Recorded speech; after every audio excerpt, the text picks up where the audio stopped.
Wrap it up on SportsBit, Betting Insight today, Pauly and Teddy. It's our favorite show on Mondays. Now time for the deep dive. I never thought I'd say this, but college football blows away the NFL. It's not even close, in my opinion. So much to bet on, so much action from 9 in the morning Pacific time all the way to 11 o'clock at night.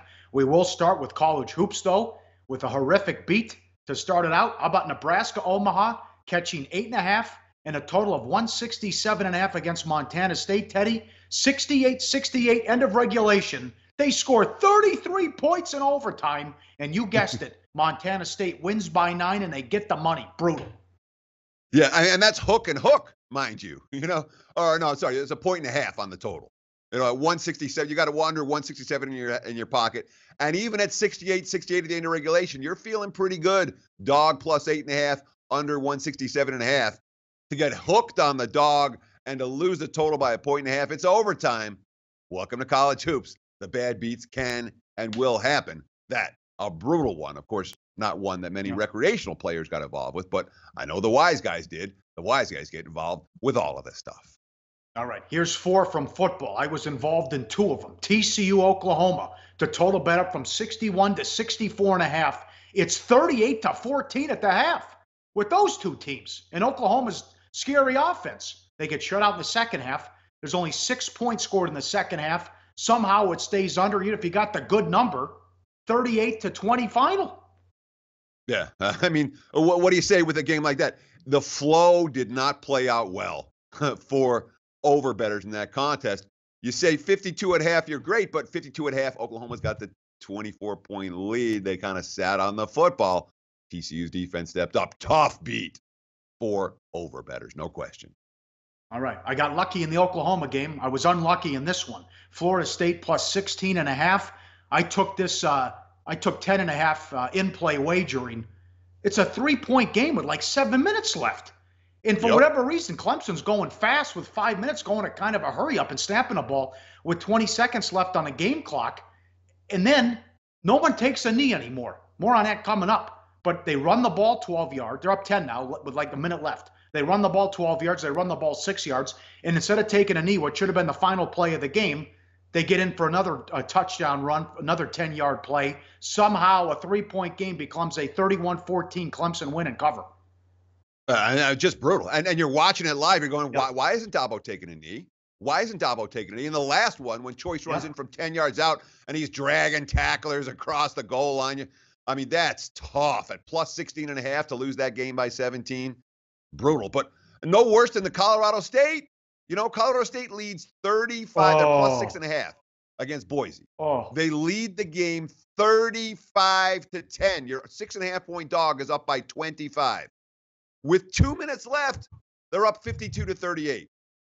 Final score, Boise 59, Colorado State 52 in overtime. Plus 6.5 goes down. They lose by 7 in OT. That's brutal, Pauly. Just brutal.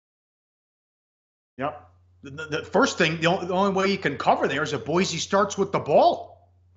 Because if they get the stop early, they probably just kick the field goal and win by 3 or 6 if they happen to punch it in. So you're right. Lane Kiffin, too much rat poison. Happened again.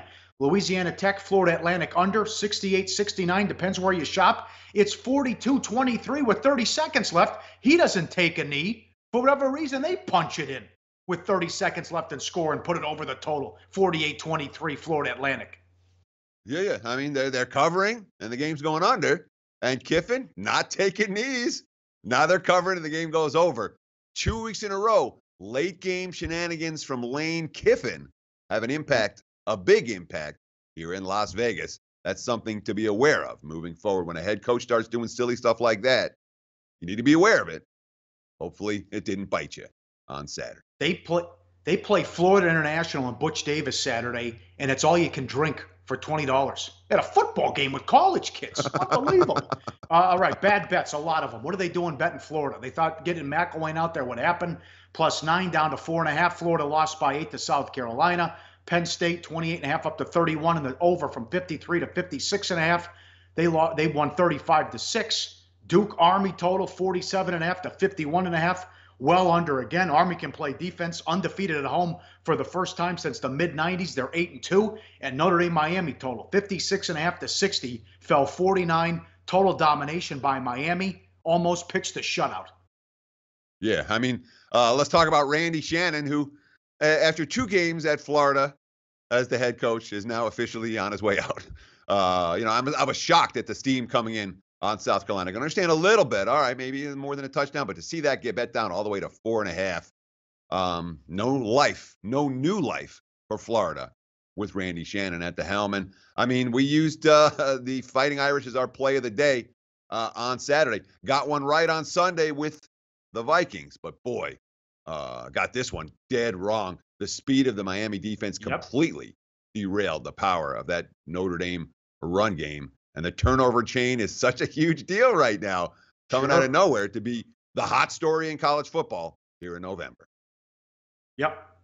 Some strange results, you're right. And even what Ohio State did to Michigan State, as D'Antonio's been great as a dog. How about, where is it again? Oh, Kiffin does it again. Louisiana Tech plus 6.5 down to 3.5. They bet against Kiffin again. He got the money. 6 wins in a row for Florida Atlantic. And if they win Saturday, they're going to the Conference USA title game. And here's the college basketball game I talked about. Lose some. Friday night, Old Dominion and Townsend. 122, bet up to 144, 57-54 final, Teddy. Yeah, 22-point move. You expect at least someone to catch a winning bet off of that move. And look, don't be fooled. Early season college basketball totals will move very, very rapidly. It's not unusual to see one group or a couple of groups come in and really influence the markets, because the books, after they take a bet or two, they're not moving in half-point increments. They're going to boom, move it 3, move it 4, move it 5 points. But a 22-point move on the total, even for Old Dominion Townsend, where the limits are low, that takes a lot of money. All of that money was wrong. Bad bet for the overbettors in that contest. All right, bad for the books. Connecticut and Central Florida, 61.5 to 66. It fell 73. Wake Forest, plus 2.5, went off the favorite, scored 64 points at Syracuse, and had 730 yards of offense. Mercy. Ohio State from 14.5 to 18, 48 to 3 against Sparty. I couldn't believe that. D'Antonio had beat Urban Meyer 3 times and had been 11-3 ATS when a dog of more than 7 points.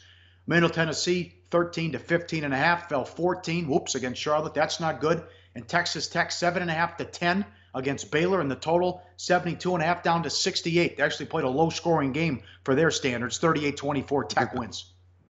Sure, and I mean, we got to talk about the Ohio State domination over Sparty. Urban Meyer off a loss. That's a pretty good track record. Michigan State, haven't seen a performance like that from Michigan State all year. Don't see them very often in the Mark D'Antonio era, but the Buckeyes certainly made a statement. And all the wise guys loaded up on Ohio State. All the public loaded up on Sparty, myself included. That was a wrong side loser. Like I said, not one of my better weekends, to put it mildly. What about Western Kentucky? Plus 13 down to plus 10. Over, bet up from 48 to 54.5. They lose 30 to 23. Oh, get the money, get the over, kind of, it's certainly early bettors. They were down 30 to 10 in the fourth. A couple of backdoor TDs covered the spread and covered most of the over tickets. What about Ole Miss? Plus minus 17.5 to minus 22 on Saturday. They win that game 50 to 22. Bookmakers and bettors both scrambling on Saturday morning.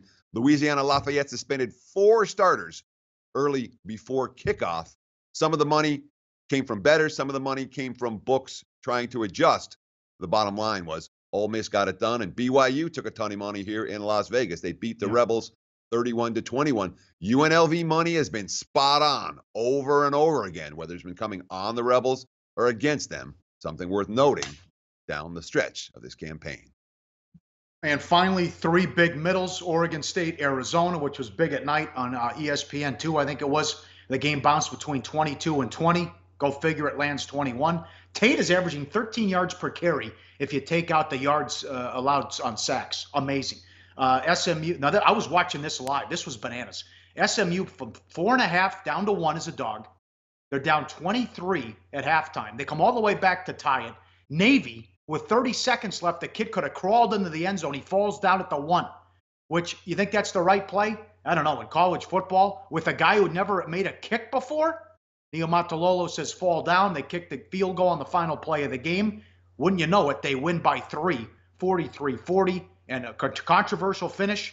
Oklahoma State 6.5 up to 8, won by 7, 49-42. The call stands on the field, the interception in the end zone, as Iowa State thought they tied the game.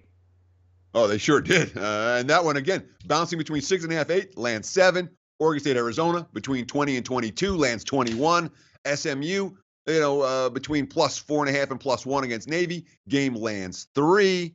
And you say, was that the right move to fall down at the 1-yard line? It was absolutely the right move to fall down at the 1-yard line. Why?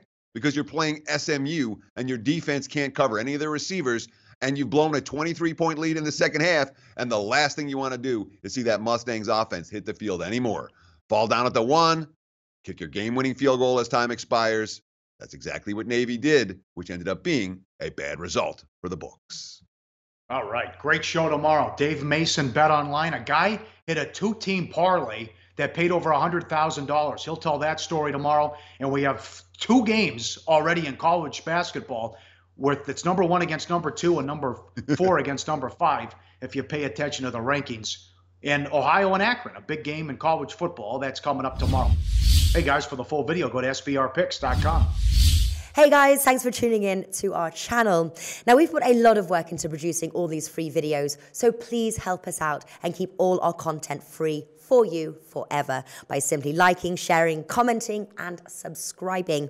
Now, not to mention, a visit to our industry-leading website will warm the hearts of all our SBR employees, especially myself. Now, the links are over there to the left, so do check those out. Thanks for watching.